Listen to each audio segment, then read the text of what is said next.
প্রান্তে আমরা উপস্থিত হয়েছি। আমাদের সাধ্যমতো আমরা কথা বলার, কাজ করার, আমরা আমাদের পরিকল্পনায় যতটুকু সামর্থ্য গুলো আমরা সেই চেষ্টাটুকু ময়দানে ঢেলে দিয়েছি।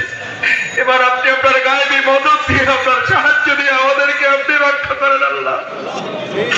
আল্লাহ, এত মা, এত বোন, এত ভাই, এত চাচা, এত দাদা, এত খালেজানের চোখের আবেগ, এত ভালোবাসা আপনি ব্যর্থ করে দেন আল্লাহ। আল্লাহ, তাদের পাশ এবং ষড়যন্ত্র আপনি আপনার আসমান সমান কৌশল দিয়ে তাকে ব্যর্থ করে দেন আল্লাহ। আল্লাহ, আমরা আমাদের এই প্রিয় মাহফিলের খাদেম হিসাবে নিজেদেরকে পেশ করতে চাই। আমাদের ভুল ভ্রান্তি থাকলে আল্লাহ আপনি আমাদেরকে মাফ করে দেন। আমাদের সীমা লঙ্ঘন বাড়াবাড়ি হয়ে থাকলে আল্লাহ আপনি মাফ করে দেন। আল্লাহ, হাসপাতালে আমাদের চন্দ্রদ্বীপ সহ বেশ কয়েকটা জায়গার ভাইয়েরা নির্যাতিত নিপীড়িত অবস্থায় চিকিৎসাধীন আছে। বিশেষ করে আমার সেই বোনটা, আল্লাহ আল্লাহ তাকে আপনি সুস্থতার নিয়ামত দান করুন।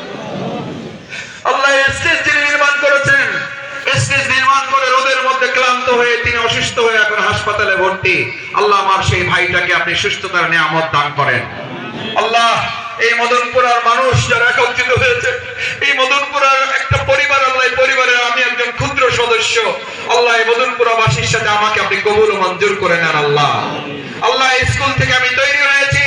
আল্লাহ, এখানকার স্কুল, কলেজ, মাদ্রাসা, মক্তবগুলোকে আমি যেন আল্লাহ তৈরি করতে পারি, ভালোভাবে চালিয়ে নিতে পারি, সেই যোগ্যতা, সেই দক্ষতা, সেটার জন্য যে সক্ষমতা আগামী 12 তারিখের প্রয়োজন, আপনার গায়েবী মদত দিয়ে আমাদেরকে তা দান করেন আল্লাহ।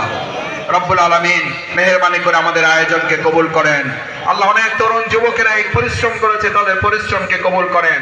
বাউফলকে কোরআনের জন্য কবুল করেন, ইসলামের জন্য বাংলাদেশকে কবুল করেন আল্লাহ। সমস্ত ষড়যন্ত্রের হাত থেকে আমাদের বাংলাদেশের আগামী 12 তারিখের গণভোট এবং জাতীয় ভোটের নির্বাচনকে আপনি হেফাজত করেন আল্লাহ। সমস্ত ষড়যন্ত্র আপনি নস্যাৎ করে দেন।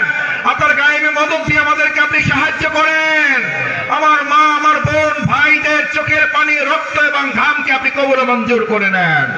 ربنا تقبل منا إنك أنت السميع العليم وتب علينا إنك أنت التواب الرحيم سبحان ربك رب العزة عما يصفون وسلام على المرسلين والحمد لله رب العالمين اللهم اجعل آخر كلمتنا عند الموت كلمة طيبة لا إله إلا الله محمد رسول الله